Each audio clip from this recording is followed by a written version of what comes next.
Interpretation के कारण दो समुदायों के बीच में जातीय हिंसा हुई।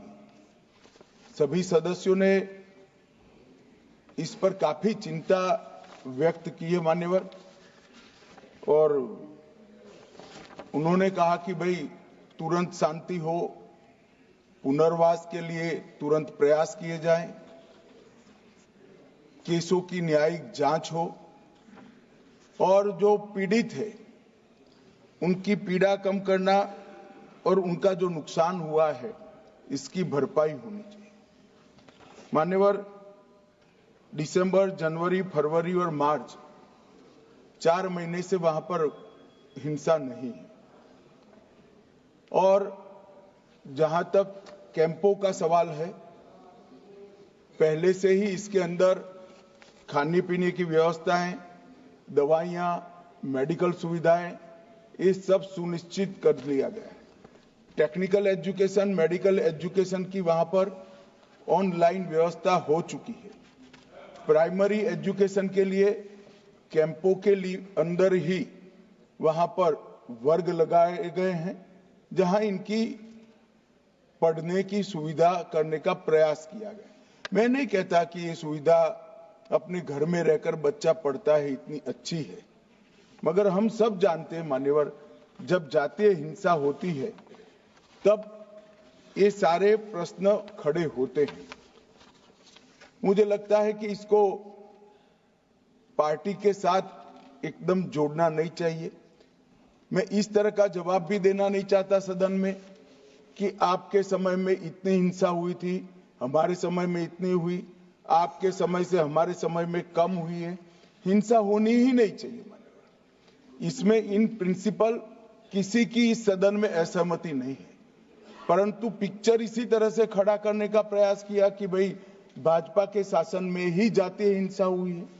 मान्यवर, मैं 2-3 चीजों पर ध्यान आकर्षित करना चाहता हूं। पहले मैं सिर्फ मणिपुर की ही बात करूंगा। मणिपुर में 1993 में जातीय हिंसा हुई, नागा कुकी संघर्ष हुआ।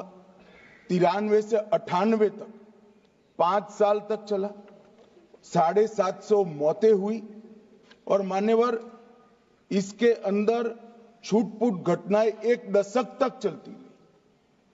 मैं ये नहीं कहता कि 1 दशक तक चली थी हमारा कम हुआ है, हम तो ऐसा मानते हैं हमारे समय में जरा भी नहीं होना चाहिए, मगर एक दुर्भाग्यपूर्ण फैसला आया और इसके कारण हिंसा बढ़ी। इसको तत्काल कंट्रोल कर दिया गया। जो 260 मौतें हुई है मान्यवर, इसमें से 80% पहले 1 महीने के अंदर ही हुई, 80%। बाकी सारी मौतें बाकी महीनों में होती गई। मान्यवर, कुकी पाइते संघर्ष हुआ 97-98 में, 50 से ज्यादा गांव नष्ट कर गए, 40,000 लोग विस्थापित हुए, 352 लोग मारे गए, सैकड़ों घायल हो गए, 5,000 घर जलाए गए। मतई पंगल संघर्ष हुआ 1993 में, उस वक्त 100 से ज्यादा मृत्यु हुई थी और 6 माह तक हिंसा चली। अब मैं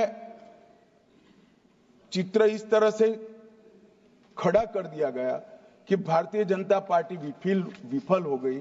मैं इतना ही कहना चाहता हूं, ये तीनों हिंसा, बड़ी बड़ी हिंसा, 10 साल, 3 साल और 6 माह और सैकड़ों मृत्यु, इससे भी ज्यादा, वो इंडिया अलायंस के शासन में तीनों वक्त आपके ही प्रधानमंत्री थे और उसके बाद भी नहीं गए, कोई गृह मंत्री भी नहीं गया। जो मुद्दे उठाते हैं उनको मेरा सिर्फ छोटा सा वास्तविकता में बताना चाहता हूं। और मान्यवर, ये तो जातीय हिंसा थी। हमारी सरकार आई 2017 में, उसके पहले 5 साल में एवरेज 1 साल के अंदर 212 दिन मणिपुर बंद रहा है मान्यवर, कोई जातीय हिंसा नहीं थी। लगभग 1000 से ज्यादा एनकाउंटर हो गए, सुप्रीम कोर्ट को संज्ञान लेना पड़ा था मान्यवर। हमारे 6 साल में एक भी दिन बंद नहीं रहा, ब्लॉकेड नहीं हुआ, हिंसा नहीं हुई। जब एक विशिष्ट परिस्थिति हुई कि सुप्रीम कोर्ट के एक जजमेंट का इंटरप्रिटेशन दोनों समुदायों ने अपने अपने खिलाफ किया, अरे हाईकोर्ट के, और 2 ही दिन में हिंसा भड़क गई। और एक ये भी कहा गया कि इसको नजरअंदाज किया गया। जिस दिन जजमेंट आया उसी दिन यहां से कंपनियां वायुसेना के विमान में मान्यवर वहां रवाना कर दी, कोई नजरअंदाज नहीं किया। इस सब में हम सबकी संवेदनाएं बराबर है, वे होनी ही चाहिए। परंतु मेरा आप सभी से भी विनती है कि सरकार शांति प्रस्थापित करने के सभी प्रयास, उच्चतम प्रयास कर रही है।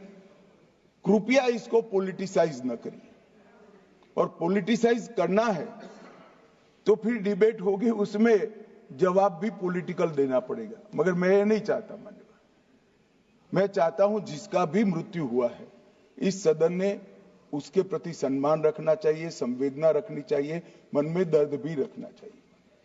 राष्ट्रपति शासन आने के बाद दोनों समुदायों से चर्चा भी हुई, 2 मीटिंग दोनों समुदायों के सारी संस्थाओं से अलग अलग हुई है, और बहुत कम समय में एक संयुक्त मीटिंग भी भारत सरकार के गृह विभाग के अधिकारियों के साथ होगी। हम इसका रास्ता ढूंढने का प्रयास भी कर रहे हैं, मगर पहली चिंता शांति प्रस्थापित करने की है।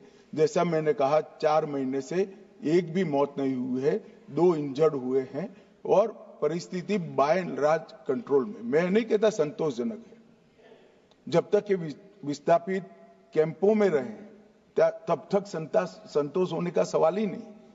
पुनर्विसान पैकेज पर भी अभी चर्चा चल रही है मान्यवर, और आज तो मैं सदन के सामने मान्यवर ये राष्ट्रपति शासन का अनुमोदन कराने के लिए आया हूं।